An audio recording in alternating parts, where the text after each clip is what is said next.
오늘 우리에게 주시는 하나님의 말씀은 구약성경 역대상 16장의 말씀입니다. 오늘 하루도 하나님께 감사 찬송하는 복된 날 되시기를 축복합니다. 무언가 자신이 간절히 바라는 일이 이루어졌을 때 그것보다 기쁘고 즐거운 상황이 없을 것입니다. 오늘 본문의 말씀에 나타난 다윗의 심정이 바로 이와 같습니다. 다윗은 그가 나라의 왕이 되는 것보다도 어떤 큰 권력을 손에 쥐는 것보다도 그의 주된 관심사는 늘 하나님과 가까이 있고 하나님과 교제하는 것이 그의 관심이었습니다. 그러니까 하나님과 가까이 있기를 원했던 사람은 하나님께서 그가 왕이 되려고 하든 그렇지 않든 쓰실만 하면 세우시더라는 것이죠. 반대로 하나님은 제쳐두고 내가 어떤 힘과 권력만을 탐하고 살아가면 사울과 같이 몰락하는 인생이 되어질 수밖에 없다는 것입니다. 중요한 것은 하나님과 가까이 있고 하나님을 구할 때 하나님께서 사람을 세우시고 사람을 많은 사람들 앞에서 하나님의 영광을 드러내게 하는 도구로 사용하여 주신다는 것이죠. 다윗은 그토록 간절히 바라던 하나님의 언약궤를 자신의 가까이 모셔오는 것이 제대로 시행되지 않아서 큰 상심에 빠졌을 것입니다. 그런데 말씀을 다시 연구하고 다시 하나님의 말씀대로 행했을 때 그 언약궤가 자신의 가까이 들어오게 되고 다윗은 누구보다 기뻐서 춤을 추며 하나님을 맞이했던 것을 말씀을 통해 우리는 알 수가 있습니다. 그래서 그 하나님께서 나와 가까이 계신다는 그 마음을 느꼈을 때 다윗은 하나님을 목소리 높여 찬양하고 그리고 수많은 하나님을 예배하는 찬양대와 예배를 집례하는 레위인들을 세워서 하나님 앞에 날마다 찬송하고 예배하도록 하였다는 것이죠. 오늘 본문의 1절과 2절 말씀을 다시 한번 우리 같이 읽겠습니다. 시작.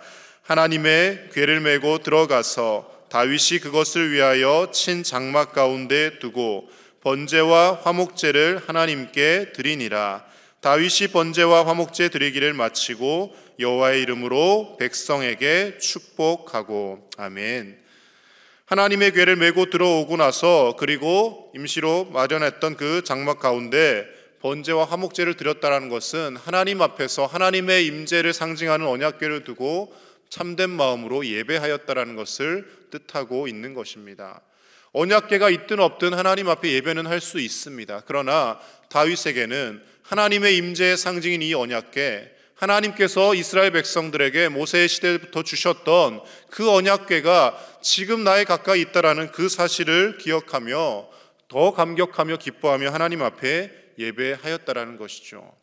비교하면 이런 것과 마찬가지입니다. 우리가 꼭 교회에 나와야지만이 하나님을 예배할 수 있는 것은 아닙니다. 지난 코로나 시절 영상으로 가정에서 예배하기도 하였고요. 집에서 성경을 펴놓고 찬송을 펴고 얼마든지 우리는 혼자 예배할 수 있습니다. 그럼에도 불구하고 왜 이 예배당을 사모하며 이곳에 나와서 함께 모여 예배할 때 우리가 더 감격하며 기뻐합니까? 이곳은 하나님의 집이고 하나님께서 만민이 기도하는 집으로 세우신 하나님의 전이기 때문에 그렇습니다. 우리 한 사람 한 사람이 우리 그리스도인들이 예수님의 몸된 성전이 되어지지만 그러나 하나님께서 눈에 보이는 주신 이 성전도 소중하다라는 것이죠. 함께 모여 하나님을 예배하며 찬양할 때 그 기쁨이 배가 되어진다는 것입니다. 그런데 앞서 읽은 말씀처럼 2절 말씀에서 다윗이 번제와 화목제 드리기를 마치고 여호와의 이름으로 백성에게 축복하고 이렇게 말씀이 기록합니다. 우리가 예배하는 이유가 어디에 있겠습니까? 하나님을 높여드리고 하나님의 크신 은혜를 기억하는 데 첫 번째 의미가 있는가 하면 두 번째 의미는 예배를 통하여 서로를 축복하는 겁니다. 그런데 만약에 우리가 주일날, 수요일날 그리고 이 새벽에 하나님 앞에 나와 예배하고 돌아가면서 서로 축복하는 마음이 아니라 서로를 향한 불신과 미움과 원망이 여전히 우리 가운데 있다면 우리는 예배를 잘못 드린 것이라는 것이죠. 하나님을 제대로 예배한 사람은 마음속의 미움과 원망이 사라집니다. 다윗이 지금 이 마음속에 사울에 대한 분노와 적개심이 남아 있었겠습니까? 자신을 헤아려 하던 원수들에 대한 그 원망이 다윗의 마음속에 있었겠습니까? 그것이 다 눈 녹듯이 녹아지고 사라지고 모든 백성들을 하나님의 백성으로 여기며 축복하는 마음만 그에게 가득했다는 것이죠. 오늘 이 새벽에 나와서 하나님 앞에 간절히 기도하고 하나님을 찬송하고 예배하고 돌아가는 우리의 마음속에 모든 불신과 원망과 미움과 시기와 질투가 다 사라지고 하나님을 향한 감사와 그리고 하나님이 함께 동역하며 신앙생활하게 하신 우리 모든 성도들에 대한 축복의 마음만이 가득하실 수 있기를 예수님의 이름으로 간절히 축복합니다. 다윗이 하나님 앞에 예배하며 하나님을 목소리 높여 찬양합니다. 레위 사람들을 세워서 악기를 연주하게 하고 목소리 높여 찬양할 때 그 찬양의 내용들은 다른 것이 아니라 감사의 제목들을 담고 있습니다. 오늘 다윗의 찬양을 통하여서 우리의 감사 찬양의 내용은 구체적으로 무엇이 되어야 하는지 우리 세 가지만 함께 살펴보겠습니다. 먼저 첫 번째로는 하나님과 함께하는 즐거움을 우리는 늘 찬양하며 살아야 합니다. 10절과 11절 말씀 우리 같이 읽겠습니다. 시작. 그의 성호를 자랑하라. 여호와를 구하는 자마다 마음이 즐거울지로다. 여호와와 그의 능력을 구할지어다. 항상 그의 얼굴을 찾을지어다. 아멘. 시편의 말씀이나 성경에서 찬양을 기록한 말씀을 보면 여호와의 성호, 하나님의 성호라는 말이 자주 등장합니다. 이 성호라는 것은 하나님의 이름을 의미하는 겁니다. 하나님의 이름을 자랑하고 그리고 11절 말씀에서는 항상 그의 얼굴을 찾을지어다라고 고백하고 있습니다. 하나님의 얼굴을 찾는다라는 것이 무슨 뜻이겠습니까? 하나님을 우리가 사람을 보듯이 하나님을 대면하여서 얼굴을 보는 것을 의미하는 것은 아닐 것입니다. 구약시대의 많은 믿음의 사람들은 하나님과 직접 대면하는 것을 너무나도 두려워했습니다. 왜냐하면 우리 인간은 죄인이기 때문이죠. 하나님의 임재가 경험되어지면 그 즉시 엎드러지고 두려워하며 떠는 것이 믿음의 사람들의 한결같은 반응입니다. 그래서 이사야 선지자가 하나님 앞에 부름받았을 때 그가 뭐라고 이야기합니까? 영광이로다가 아니라 화로다 나여 망하게 되었도다라고 이야기합니다. 하나님을 감히 내가 배웠으니 내가 입술이 부정한 자고 나는 이제 죽을 수밖에 없구나 생각을 합니다. 베드로가 갈릴리 호수에서 예수님의 말씀에 의지해서 수많은 고기를 잡았을 때 그가 먼저 했던 행동은 놀랍도다 찬양을 한 것이 아니라 주여 나를 떠나소서입니다. 나는 죄인이고 하나님은, 예수님은 나와 범접할 수 없는 존재이기 때문에 그렇죠. 그렇다면 하나님의 얼굴을 찾는다는 것은 무엇을 뜻하는 것이겠습니까? 하나님을 직접 보는 것이 아니라 나와 얼굴을 마주 대하듯이 하나님이 늘 내 가까이 있다라는 하나님의 임재를 느끼며 누리며 살아가는 것을 의미하는 것입니다. 다른 것으로 하나님 앞에 찬양하고 즐거워하는 것이 아니라 하나님이 지금 여기에 나와 함께 하신다는 그 믿음으로 하나님이 세상의 어떤 곳에서든지 나와 동행하시고 나의 앞길을 인도하시고 나를 지키신다는 그 믿음으로 우리가 하나님 앞에 감사하며 찬양할 수 있는 것입니다. 이런 믿음을 가진 사람은 지금의 우리의 삶에 어떤 일이 잘 풀릴 때만 하나님을 찬양하는 것이 아니라 때로는 내 인생이 답답해 보여도 때로는 내가 하고 있는 일들이 잘 풀리지 않아도 하나님이 지금도 나와 함께 하신다는 믿음 때문에 하나님 앞에 감사하며 찬송할 수 있게 되는 줄로 믿습니다. 시편 16편 8절 말씀에 다윗은 이렇게 고백합니다. 내가 여호와를 항상 내 앞에 모시며 그가 나의 오른쪽에 계심으로 내가 흔들리지 아니하리로다. 아멘. 하나님을 항상 내 앞에 모시고 하나님이 항상 나의 오른쪽에 계심으로 내가 어떤 환난에 있어도 심지어 죽음의 골짜기에 있다 할지라도 나는 흔들리지 않겠다라고 결단하며 고백하며 하나님 앞에 감사하며 찬송하고 있더라는 것이죠. 예배 자리에 나오는 우리의 발걸음이, 하나님 앞에 기도하러 나오는 우리의 발걸음이 항상 즐겁고 좋은 상황만 있는 것이 아닙니다. 어찌 보면 마음의 괴로움과 원통함이 많아서 하나님 앞에 내어놓지 않고서는 견딜 수 없어서 하나님 앞에 나올 때가 훨씬 더 많이 있을 것입니다. 그러나 그때마다 기억하십시오. 하나님은 그 상황에도 우리와 함께 하시고 우리를 여전히 붙들고 계시고 우리를 붙들고 계심으로 인하여 하나님이 우리를 의의 길, 옳은 길, 하나님이 예비하신 복의 길로 인도하실 것을 믿고 그 믿음으로 감사하며 찬송할 수 있는 저와 여러분 되시기를 간절히 축복합니다. 두 번째로 우리는 하나님의 영원한 언약을 기억하며 하나님을 찬양할 수 있어야 합니다. 우리 15절에서 17절 말씀 같이 보겠습니다. 시작. 너희는 그의 언약 곧 천대에 명령하신 말씀을 영원히 기억할지어다. 이것은 아브라함에게 하신 언약이며 이삭에게 하신 맹세이며 이는 야곱에게 세우신 율례 곧 이스라엘에게 하신 영원한 언약이라. 아멘. 앞서 역대상 처음 시작할 때 서두에서 계속 말씀드렸다시피 이 역대상의 말씀은 이스라엘 백성들이 바벨론 포로로 끌려갔다가 그리고 다시 돌아와서 성전을 재건하며 민족성을 고취하기 위해서 말씀을 기록했다라고 말씀드렸습니다. 나라가 빼앗겼고 그리고 포로 생활을 하다가 돌아왔을 때 폐허가 된 그 예루살렘 가운데서 다윗이 고백했던 이 찬송을 다시금 기록하며 그들은 하나님의 영원하신 언약을 다시금 떠올리고 있는 것이죠. 여러분 한번 생각해 보십시오. 나라가 빼앗기고 폐허가 된 이 상황에서 하나님의 그 언약이 잘 떠오르지 않습니다. 하나님이 우리를 사랑하셨다면 왜 우리를 버리셨고 왜 나라가 망했겠는가? 그것에만 자꾸 초점이 되어 있을 겁니다. 그런데 다시 말씀을 기록하며 다윗이 믿음으로 고백했던 이 찬양을 떠올리며 이스라엘 백성들은 하나님이 우리의 믿음의 조상 아브라함과 이삭과 야곱과 요셉과 그리고 수많은 믿음의 선조들에게 하셨던 그 약속의 말씀이 아직도 유효하다라는 것을 그들은 믿고 있고 그 언약을 주신 하나님은 신실하신 분이시기에 한번 말씀하신 것을 결코 번복하지 않으시며 반드시 이루실 것이라는 믿음으로 하나님을 찬양하고 있더라는 것이죠. 여러분, 우리의 삶이 공고하고 힘들 때마다 우리가 떠올려야 할 것은 하나님의 신실하신 언약이고 하나님의 말씀입니다.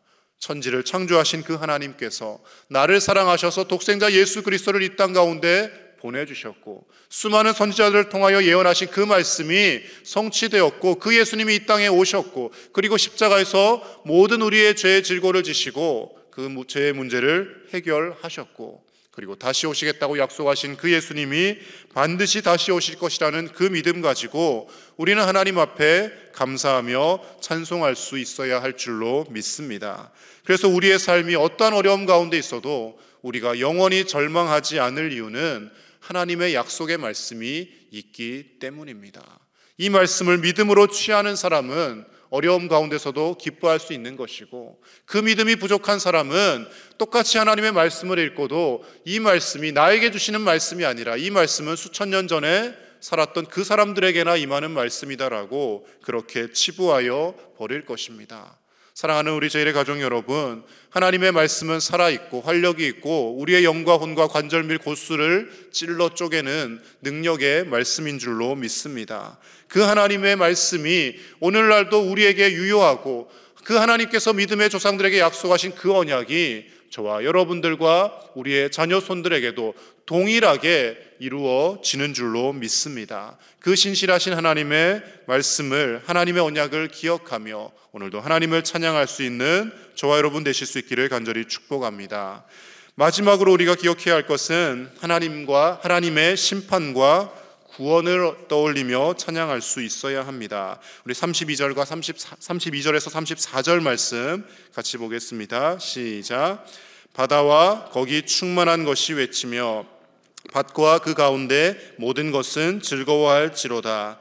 그리할 때 숲속의 나무들이 여호와 앞에서 즐거이 노래하리니 주께서 땅을 심판하러 오실 것이미로다. 여호와께 감사하라. 그는 선하시며 그의 인자하심이 영원함이로다. 아멘. 방금 읽은 말씀에서 드러나는 것은 너무나도 즐거워하고 기뻐하는 심정입니다. 그런데 33절 말미에 주께서 땅을 심판하러 오실 것이미로다 이렇게 기록하고 있습니다. 여러분, 하나님의 심판이 두렵고 떨리십니까? 아니면 하나님이 심판하신다는 것이 즐겁고 기쁘십니까? 두 가지 심정이 우리에게는 다 있습니다. 내가 하나님 앞에 엄청난 죄인이라는 것을 발견했을 때는 하나님의 심판이 너무나도 두렵고 떨리는 시간이 될 것입니다. 그러나 또 한편으로는 내가 예수 그리스도의 십자가의 보혈로 용서받은 의인이 되었고 하나님께서 나를 사랑하신다는 그 믿음이 있을 때에는 하나님의 심판이 나의 쌓이고 원통하고 분했던 모든 날들을 보상해 주시는 기쁨과 즐거움의 시간이 되어진다는 것입니다. 한마디로 하나님과 가까이 있는 사람은 하나님의 심판이 하나님이 내 편이 되어주시고 나의 모든 억울함을 풀어주시는 시간이 되는 것이고 하나님을 떠나 있는 사람은 두렵고 떨리는 정말 하나님의 무시무시한 그 심판의 시간이 되어지고 그것으로 다가온다라는 것을 말씀이 알려주고 있는 것이죠. 우리 믿음의 사람들, 예수님 안에 있는 사람들은 하나님의 심판을 두려워하는 존재가 아니라 하나님의 심판의 그 시간이 하나님이 우리를 구원하는 시간이라는 것을 떠올리며 기뻐할 수 있어야 할 줄로 믿습니다. 우리 주 예수님 다시 오시는 날이 우리에게는 어떤 날입니까? 영광스러운 천국으로 올려지는 날입니다. 믿지 않던 수많은 사람들은 통곡하며 원통해하며 그때 눈물을 흘리며 후회할지라도 예수님이 다시 오시는 날 우리는 하나님의 나라에서 하나님을 찬양하며 하나님과 영원히 살아가는 새 육신을 입은 존재로 변화되는 날이라는 것이죠. 그래서 예수님 안에 있는 자는 그 어떤 사람이라 할지라도 하나님의 그 심판의 날이 구원의 날이 되는 것이고, 우리는 그로 말미암아 하나님의 심판도 두려워하는 것이 아니라 그것으로 인하여 기뻐하며 찬송하며 내 억울한 눈물과 모든 아픈 마음을 하나님께서 위로하시고 내 눈물을 닦아주시는 시간으로 받아들이며 저와 여러분들은 감사하며 찬송할 수 있게 되는 줄로 믿습니다. 오늘도 힘들고 억울한 일이 있겠지만 하나님 앞에 기도하는 가운데 하나님이 우리의 그 억울한 눈물과 아픔을 눈 녹듯이 녹게 하시며 우리의 모든 억울한 상황들을 알고 계셔서 하나님의 방법으로 일하시고 역사하시는 그 하나님을 경험하며 그 하나님께서 우리와 함께 하심으로 인하여 다윗과 같이 감사하며 찬송하며 하나님을 예배하는 우리 가운데 서로를 향한 축복과 감사가 넘쳐나는 복된 삶이 되시기를 예수님의 이름으로 간절히 축복합니다. 함께 기도하겠습니다. 이 시간 함께 기도하실 때 어떠한 상황에서도 하나님이 우리와 함께 하신다는 믿음으로 감사하며 찬송하는 오늘 하루의 삶이 되게 달라고 함께 기도했으면 좋겠습니다. 하나님이 우리와 함께 하시고 믿음의 조상들에게 주셨던 그 영원한 언약이 우리에게도 동일하게 유효한 언약의 말씀임을 기억하며 하나님의 심판하시는 그 날이 곧 우리의 구원의 날임을 기억하며 하나님 앞에 감사 찬송하게 하여 주옵소서. 함께 기도하시고 다음 주 수요일에 있을 가정 세미나를 위해서 기도해 주시고 오는 주일 있을 마지막 3차 항존직 선거를 위해서 함께 기도해 주시기를 바랍니다. 신실하고 겸손한 일꾼들이 더 많이 세워져서 교회가 든든히 서게 해달라고 이 시간 함께 기도하며 나아가겠습니다. 하나님 아버지 감사합니다. 오늘 이 새벽도 우리를 주님의 전으로 불러주시고 함께 모여 말씀 나누며 찬송하며 기도하게 하시니 감사를 드립니다. 아버지 하나님, 다윗과 같이 우리가 날마다 하나님을 찬양하는 인생 되어지기를 원합니다. 하나님 우리와 함께 하심으로 인하여 즐거워하며 기뻐하며 찬송하게 하여 주시옵소서. 하나님의 영원한 언약의 말씀 떠올리며 하나님 앞에 감사하며 찬송하는 우리가 되어지게 하여 주시옵소서. 하나님의 심판과 구원이 우리에게는 아버지 하나님 심판의 측면이 아니라 구원의 측면으로 다가옴을 기억하며 하나님 앞에 감사하며 찬송하는 우리의 심령 되어지게 하여 주시옵소서. 어떠한 어려움과 환난 가운데 있다 할지라도 하나님이 우리를 지키시고 하나님의 오른손이 우리를 붙드시고 하나님이 우리의 능력 되어주심으로 인하여 감사하며 기뻐하는 우리의 믿음의 삶이 되어지게 하여 주옵소서. 다음 주 수요일 있을 가정 세미나 가운데 하나님께서 은혜를 더하여 주셔서 오시는 강사님을 붙잡아 주시고 하나님 은혜 가운데 아버지 하나님 우리 가정이 살아나고 회복되어지는 놀라운 역사가 일어나게 하여 주시옵소서.